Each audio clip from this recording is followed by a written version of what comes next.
let's talk about coffee. I make myself a pot of coffee in the morning, and I pour myself a cup. And the cup gets cold, and the coffee in the carafe stays hot because it's insulated. So I add some of that hot coffee to the cold coffee, and that makes nice warm coffee, which I love to drink. But that gets cold too, of course, and the coffee in the carafe cools down slow as well. There's a point at which adding coffee from the carafe doesn't make warm coffee anymore. It's just all cold coffee.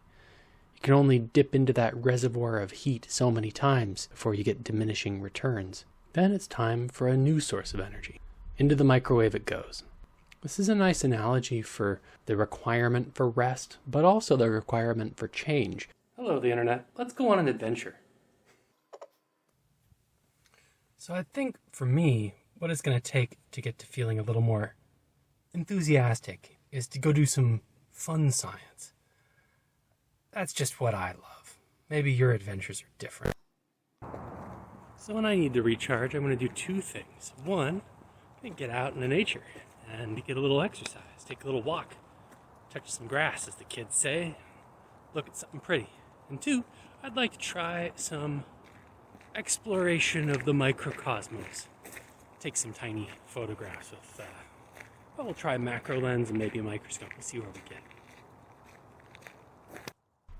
In this part of the creek, there's a nice set of stairs that lead down to the water's edge and some stagnant water that I thought might be a good source for some interesting creatures. So I got out my sample collection kit and grabbed a pipette. Let's see what we can find. Sample has a flagellate, a little creature with flagella. I'll focus through very slowly, and you can see that there's two flagella poking out of the back of this little sphere. See them right there. Kind of fun. There's a likely looking place with no way to get down. Sun setting behind there looks really pretty. Found a second spot that I thought looked likely. Grabbed a second vial and took my chances looking for something more than just a dead flagellate. I did. I managed to find a nematode this time. It looks just like the C. elegans worms that I used to play with in grad school. It's Caenorhabditis elegans. I don't know if that's what this particular little worm is. It could be, but it could also just be a related species, or they all kind of look the same to me. I'm not a microbiologist, so I'm not sure, but broke out my macro lens.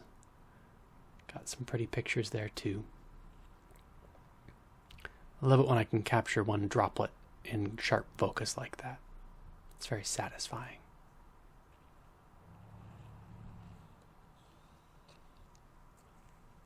All those little droplets of dew on this cold fall day.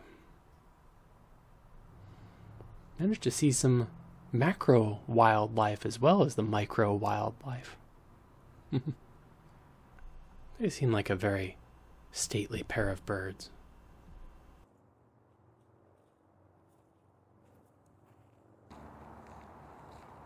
Well, anyhow, I hope you enjoyed the little walk by the creek with me and looking at all those pretty pictures. If you want the higher resolution images for whatever reason, you can get them at peterallenlab.com. And the link to this particular post will be in the description. And we will see you next time.